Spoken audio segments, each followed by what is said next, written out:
আগামী দিনগুলোতে মানে পুরো জাতির মধ্যে একটা ডিভাইড, মানে একটা যুদ্ধ অবস্থা কিন্তু শুরু হতে যাচ্ছে। শেখ হাসিনার জনপ্রিয়তা বাড়ছে না কমছে? বাড়ছে। বাংলাদেশে এখনো যে জনসমর্থন আছে বা যে লোকজন আছে তার চেয়ে বেশি খারাপ অবস্থা ছিল বেনজির ভুট্টোর। সে যখন ক্ষমতা থেকে চ্যুত হয়, সে কিন্তু আবার সেখানে ফিরে এসেছে এবং তার পরিবার পরিজন কিন্তু এখন সেখানে রাজত্ব করছে। ফার্স্ট থিং হলো যে তিনি যেটা বলেছেন সেটা হতে পারে, হতে পারে বিকজ এই একই ঘটনা কিন্তু ইরানে ঘটেছিল।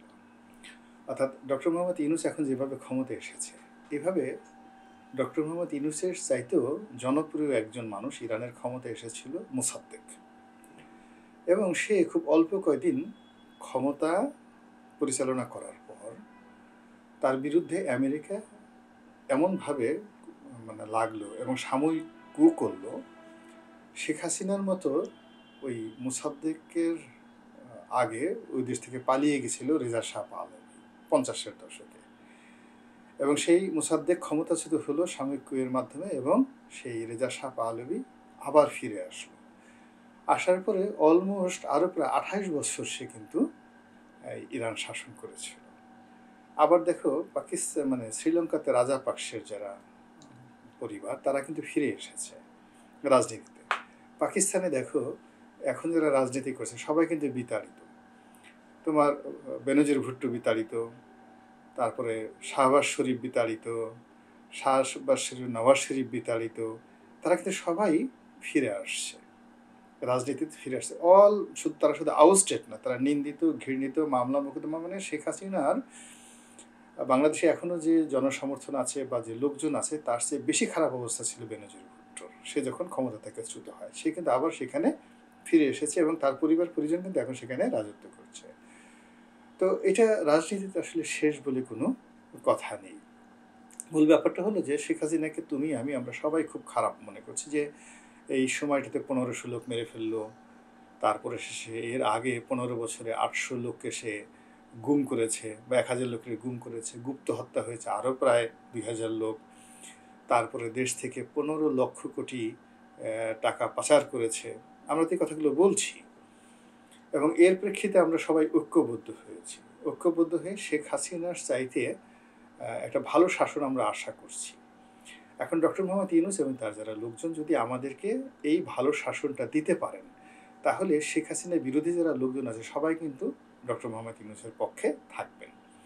আর যদি ডক্টর মোহাম্মদ ইউনূস সেটা দিতে না পারেন তাহলে কি হবে? সেটা হলো আমরা এই যে শেখ হাসিনার বিরোধী যারা লোকজন আছে, আমরা সিমেন্টেড অবস্থা আছে, আমরা তখন আলাদা হয়ে যাব। আলাদা হয়ে কেউ বলবে যে ডক্টর ইউনূস খারাপ, কেউ বলবে শেখ হাসিনাই ভালো ছিল, কেউ বলবে আমরা কি করলাম।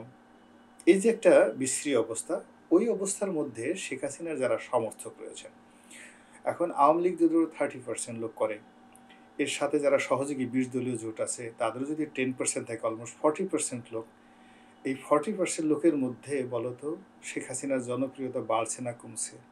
বাড়ছে। এর কারণ হলো তারা এই বিপদের সময় দেখছে যে শেখ হাসিনা ছাড়া তাদের রক্ষা করার আর কেউ নাই।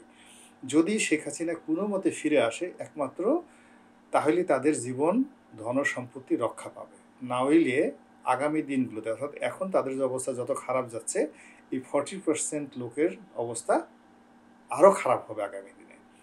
ফলে এই শেখ হাসিনার যে 40% লোক, এই 40% লোক তারা মনে করছে তাদের যাদের মধ্যে অভিমান ছিল শেখ হাসিনার সম্পর্কে, তারাও অনেকে পতন চেয়েছিল শেখ হাসিনার। এখন তারা এই বিপদের মধ্যে পড়ে তারা আওয়ামী লীগ করছে ঠিকই, কিন্তু কোনো অপকর্ম করেনি। আওয়ামী লীগের লোক দ্বারা নির্যাতিত হয়েছে, কিন্তু সেই লোকের বাড়িতে যখন আগুন লাগছে, সেই লোক যখন গ্রেপ্তার হচ্ছে, সেই লোক যখন ঘাটে পথে মার খাচ্ছে, তখন সে বলছে যে না, আমার শেখ হাসিনাই দরকার।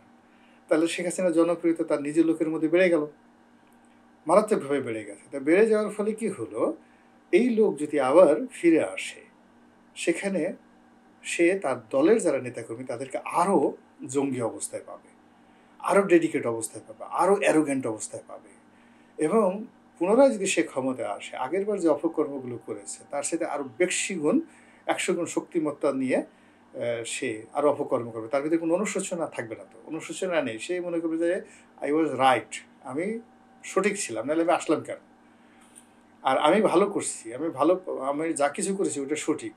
যদি আমার রং হইতাম তাহলে তো আর সে মানে ডক্টর ইউনূস টিকে যেত।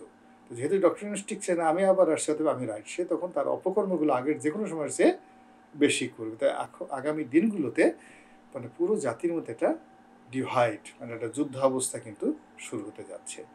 এখন এই যুদ্ধাবস্থা থেকে বাঁচতে হলে শেখ হাসিনার মতো প্রতিদ্বন্দ্বীকে মোকাবেলা করার জন্য ডক্টর মোহাম্মদ ইউনূসকে ঠিক কঠোর হতে হবে, এছাড়া কোনো উপায় নেই। দ্বিতীয়ত যেটা আছে, ভারত যেটা হচ্ছে, ভারত এখনও পর্যন্ত এক চুল ছাড় দেয়নি ইউনূস সরকারকে।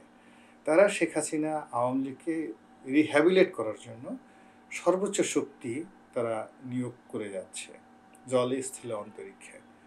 এবং তারা আমাদের এখানে অভ্যন্তরীণ রাজনীতি, আমাদের সীমান্ত, আমাদের বৈদেশিক বাণিজ্য, আমাদের ফরেন রিলেশন, সব জায়গাতে একটার পর একটা প্যাচ লাগিয়ে দিচ্ছে ভারত। এখন এই জিনিসগুলো সামাল দেওয়ার মতো যোগ্যতা সরকার অর্জন করতে পারলেই শেখ হাসিনার এই যে দম্ভ বা তার যে হুমকি, ঢুকে পড়ার যে অভিলাষ, সেটা মানে যাকে বলে মোকাবেলা সম্ভব। আদারওয়াইজ এই যে বক্তব্য, এটা ফেলে দেওয়ার মতো না, বা এটা নিয়ে ঠাট্টা মশকরা করাটাও উচিত নয়। কারণ এই ঘটনা আমাদের এই পাক ভারত উপমহাদেশে বহুবার বহুবার প্রত্যেকটা দেশে ঘটেছে।